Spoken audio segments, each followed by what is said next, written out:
Saudara, kembali penangkapan teroris terjadi di Bekasi, Jawa Barat, dan kali ini pegawai BUMN yang terlibat terorisme. Mengapa aksi ini kerap terjadi dan dapat membujuk pegawai negara? Dan bagaimana pula semestinya pemerintah bisa mencegah aksi terorisme ini? Dan untuk membahasnya di pagi hari ini sudah hadir secara daring pengamat terorisme Al Haidar. Selamat pagi, Assalamualaikum Pak Haidar. Ya, Waalaikumsalam. Selamat pagi. Ya, sebenarnya kami juga sudah mengundang perwakilan dari Polri dan juga BNPT, namun karena ada agenda lain, kemudian dua narsum lainnya tidak bisa hadir, Pak, di pagi hari ini. Namun nggak apa-apa, kita tetap ngobrol bersama, berbincang bersama, menginformasikan bagaimana soal DE ini. Pak, DE ini kan baru bergabung dengan PT KAI 2016, padahal kita ketahui DE ini sudah dibaiat kepada ISIS ini 2014. Apa yang perlu dicermati? Ini tentu saja jadi pukulan telak tentu saja bagi BUMN, Pak Haidar. Ya, saya kira memang ini menunjukkan juga bahwa Dananjaya ini sangat lihai di dalam melakukan concealment ya. Concealment itu artinya dia menyembunyikan dirinya, dia menyarukan dirinya sehingga tidak gampang dideteksi. Dia sudah berbaiat sejak 2014. Hanya saja organisasi ISIS-nya itulah yang memiliki backbone yang terlalu lemah dalam pengertian bahwa organisasi ini tidak pragmatik ya, tidak ekspresif dalam pengertian bahwa orang pemimpin ISIS-nya yang kemudian meninggal, kemudian digantikan oleh pemimpin yang baru, maka pengikut-pengikutnya yang lama itu harus memperbaharui baiatnya. Dan ongkos untuk memperbaiki baiatnya itu sangat besar, dan kemudian implikasi politik, yuridis dan sebagainya itu sangat besar juga karena dia akan terekspos ke jaringan publik, jaringan IP publik ya, internet dan sebagainya. Dan itu memudahkan dia untuk dideteksi oleh pihak keamanan. Dan dari situlah dia sudah Dananjaya ini sudah 4 kali memperbaharui baiatnya, dan ini menunjukkan bahwa organisasi ISIS ini memang organisasi yang sedikit dungu atau kurang cerdas di dalam manajemen organisasi pergerakan. Kalau menurut Victor Turner, Millenarian Organization itu, Millenarian Movement itu yang berhasil dan memiliki manajemen yang bagus ya, artinya dikelola oleh orang yang memiliki kemampuan manajerial dan teknikal yang bagus, itu adalah organisasi millenarian yang ekspresif dan pragmatik. Nah, ISIS ini harusnya seperti itu. Jadi jangan sebentar-bentar pemimpinnya meninggal, itu jamaahnya yang sudah jutaan dan tersebar di seluruh dunia, itu harus memperbaharui baiatnya, sedikit-sedikit memperbaiki baiatnya, sedikit-sedikit memperbaiki baiatnya. Dan kematian dari pemimpinnya itu kan juga karena dia melakukan bunuh diri gitu, seperti yang terjadi 3 terakhir ini. Oke, tapi kan kita tahu kemudian DE ini bergabung di PT KAI ini 2016. Apakah itu artinya teroris sudah mahir berkamuflase? Padahal kita tahu teroris ini melawan negara, tapi justru DE ini berada di perusahaan negara. Ya, ini sudah lama ya, dan itu sudah menjadi rahasia umum bahwa mereka melakukan strategi ini untuk mendekati jantung target. Ya, jantung target artinya mereka berusaha sedekat mungkin dengan target. Dan kalau misalnya ada nanti misalnya pejabat-pejabat negara, katakanlah presiden ataupun menteri yang kemudian naik kereta api atau apapun apa, itu mereka bisa melakukan pembajakan, melakukan apa namanya, kidnapping ya, kidnapping, jadi bisa diculik ataupun dibajak begitu, dan itu akan menjadi isu yang sangat mengejutkan dunia. Dan kalau sudah mengejutkan dunia itu biasanya ISIS di pusatnya di Suriah itu akan menyatakan bertanggung jawab dan sebagainya. Dan saya kira ini sudah merupakan plot umum ya, dan memang agak sulit bagi Indonesia, pemerintah Indonesia untuk melakukan eh, screening terhadap orang-orang ini karena orang-orang ini sangat pintar di dalam memanipulasi jawaban-jawaban asesmen Hmm, psikologi. Makanya pemerintah tidak boleh lagi melakukan asesmen psikologi saja, hmm. harus melakukan asesmen antropologi psikologi. Oke. Itu baru tepat. Jadi pola-pola semacam ini kemudian teroris ini berkamuflase menyatu bahkan ke perusahaan negara untuk kemudian mencapai tujuannya yakni melakukan aksi teroris begitu ya. Bahkan salah satunya adalah Ya, DE masuk ke PT KAI kemudian. Nah, yang juga menjadi pertanyaan selama ini bagaimana screening rekrutmennya kalau ya, bisa screening sampai teroris ini rekrutmen. masuk ke PT KAI ini. Iya, screening rekrutmennya setahu saya juga screening rekrutmen yang sangat umum ya. Dan itu juga lagi-lagi menggunakan screening psikologi saja.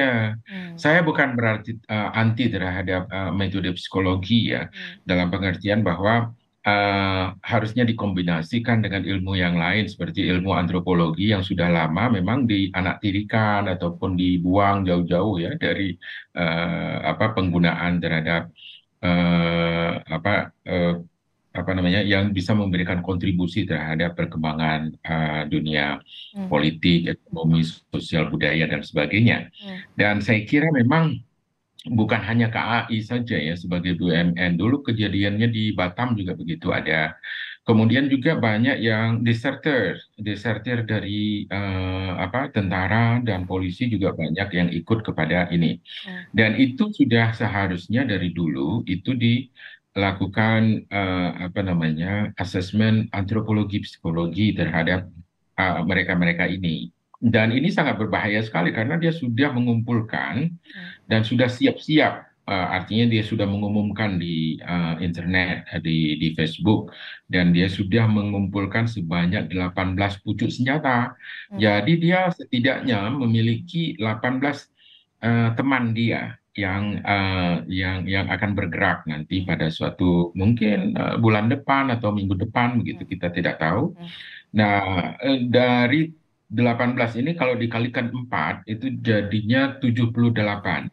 Nah, 78 inilah yang kemungkinan masih ada di KAI ataupun di BUMN lainnya. Oke, berarti ada kemungkinan masih ada sel-sel lain begitu ya, kalau Anda melihatnya? Ya, ya, masih ada beberapa sel lagi karena satu sel biasanya terdiri dari 4, 5 orang, paling banyak 7 orang. Oke, Jadi saya begitu kira terorganisir dengan baik, bahkan begitu pintar bisa dikatakan berkamuflase masuk menyusup ke perusahaan negara. Nah, kalau tadi Pak Haidar menyinggung soal bagaimana juga kita lihat barang bukti yang disita di dalam rumah dari DE ini tidak main-main, Pak Haidar. Ada 16 pucuk ya. senjata api, ada laras panjang, kemudian ada laras pendek juga, ratusan bahkan peluru.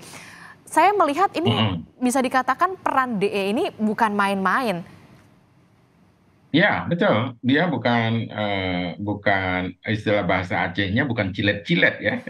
Artinya itu tidak main-main ya, tidak tidak untuk melancarkan sebuah serangan yang kecil-kecil saja, yang pura-pura saja seperti yang dilakukan oleh Abu Rara misalnya ataupun yang dilakukan oleh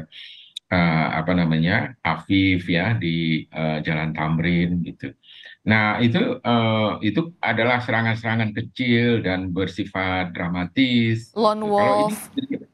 ya lone wolf begitu, itu kan hanya untuk menyelamatkan dirinya bahwa dia sebenarnya dia ingin mati saja dari banyaknya kepedihan hidup ya yang Mhm, dialami di Indonesia ini. mhm, Nah, dia ingin segera mengakhiri hidupnya dan ingin segera bertemu dengan eh, eh, dengan Tuhan mhm, dengan ini dan ingin segera masuk surga mhm, gitu.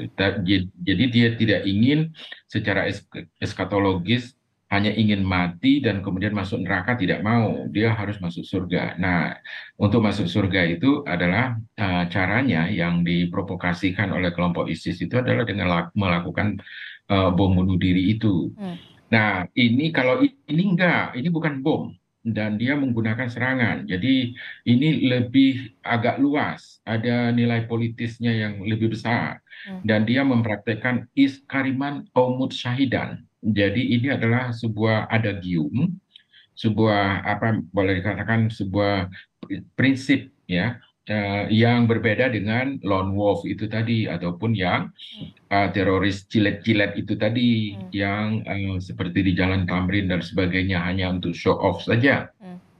Kalau yang ini enggak, ini sangat serius karena dia benar-benar berencana sama seperti yang dilakukan oleh Abu Bakar al-Baghdadi dulu Oh, di Irak. Irak. Jadi hanya bermodalkan 4 pucuk senjata pada waktu itu. Hmm. Jadi dia bisa merebut dan menguasai Irak dan bahkan Suriah secara tamkin, Hmm. artinya secara teritorial. Hmm.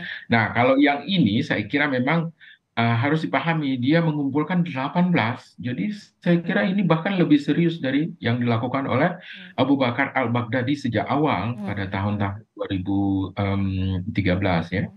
Jadi saya kira ini nggak bisa dianggap enteng dan harus segera dicari jaringan teman-temannya yang sudah dijanjikan untuk memegang masing-masing 1 pucuk senjata. Minimal ada 18 Hmm. itu dan dikalikan 4 Hmm. biasanya karena satu senjata itu nanti akan diikuti oleh 4 orang untuk kemudian menyerang kantor-kantor tentara ataupun polisi dan kemudian yang 4 orang inilah yang akan memegang senjata rampasan itu Oke, dan jadi dari situ nanti juga mereka akan berkembang dalam satu sel yang sudah bersifat piramida. hmm, oke, jadi bisa dikatakan DE ini adalah pengkoordinir begitu karena bisa dikatakan senjata api, barang bukti yang disita bahkan belasan.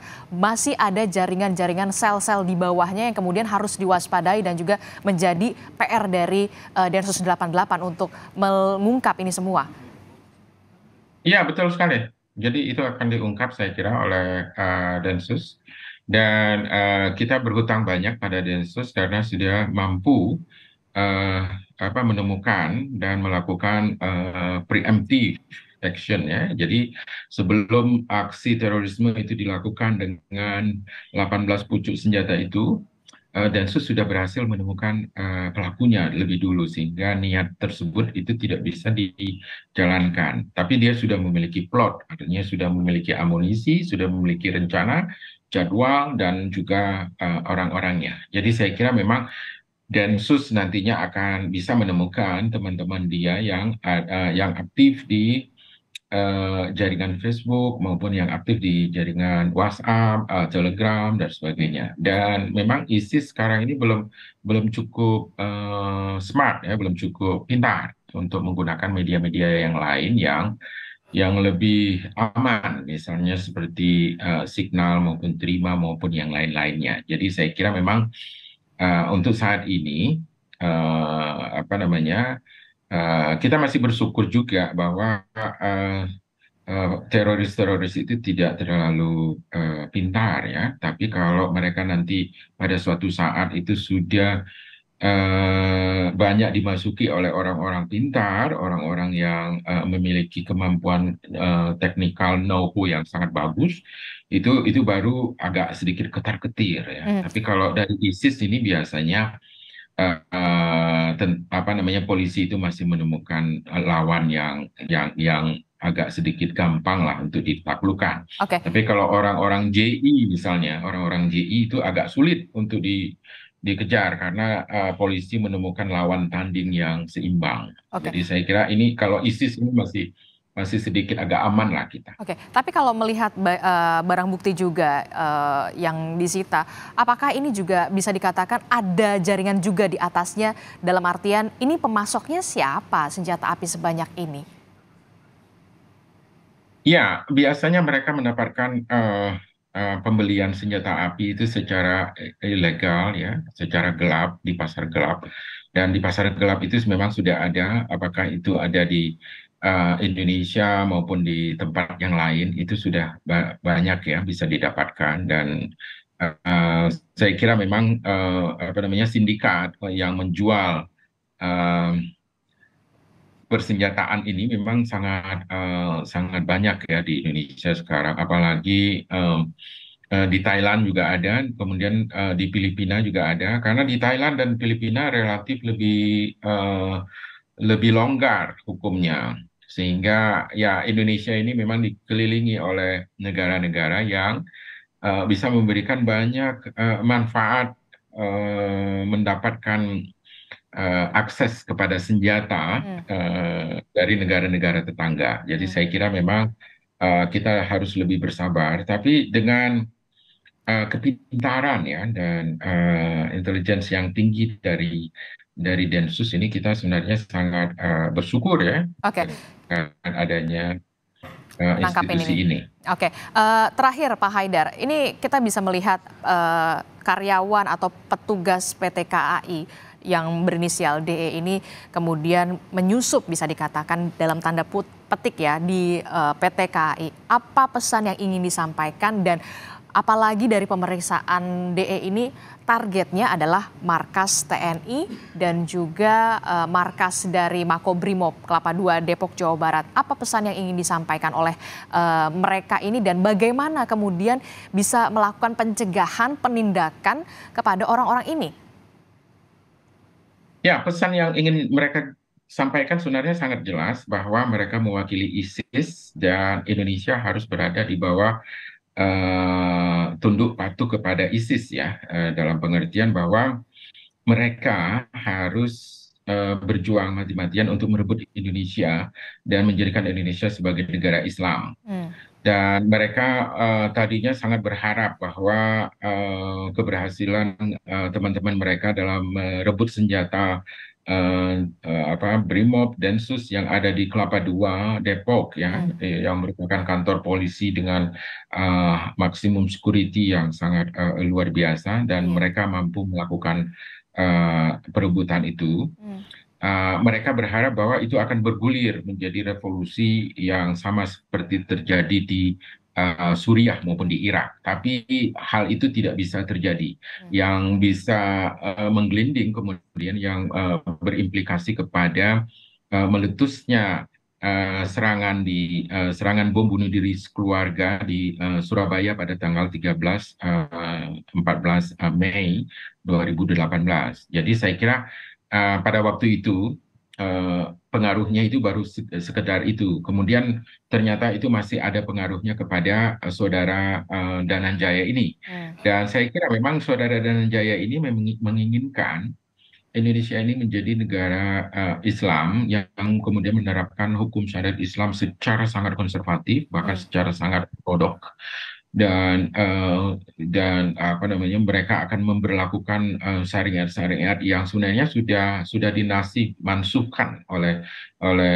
Nabi Muhammad sendiri Hmm. bahwa ada beberapa hukum-hukum yang tidak boleh dijalankan lagi. Hmm. Nah, saya kira ini adalah apa namanya archetype ada keinginan-keinginan tua, keinginan-keinginan lama dari mereka untuk memperlakukan sistem Sistem. pemerintahan Islam yang sangat ortodok Ah, itu. oke. Dan Dan yang terakhir Pak, yang kemudian harus dibenahi untuk perusahaan negara jangan sampai paham terorisme ini kemudian masuk ke perusahaan BUMN bagian dari negara kita, kemudian juga jangan sampai Mm-mm, juga seperti ini mm-mm. terulang lagi. Apa yang perlu diantisipasi? Apakah ada pembaharuan screening atau seperti apa yang lebih ketat?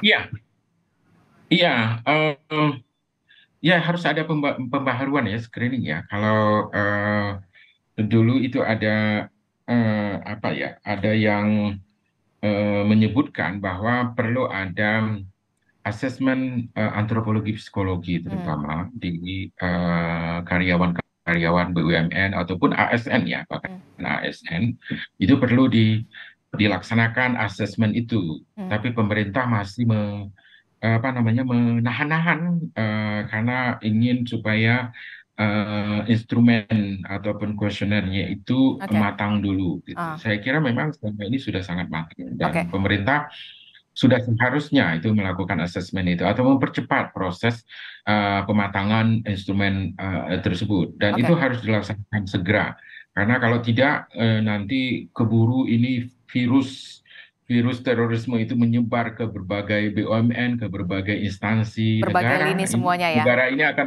Ya, negara ini Baik, baik. akan lumpuh dengan dalam Oke. waktu yang sangat cepat. Oke, baik. Tentu saja ini perlu ada kewaspadaan ekstra, jangan sampai paham-paham teroris ini masuk Ya, menyusup ke lini-lini negara. Terima kasih pengamat ya, terorisme ya, Bapak Al Haidar telah bergabung bersama kami ya, untuk perspektifnya. Selamat pagi, Assalamualaikum.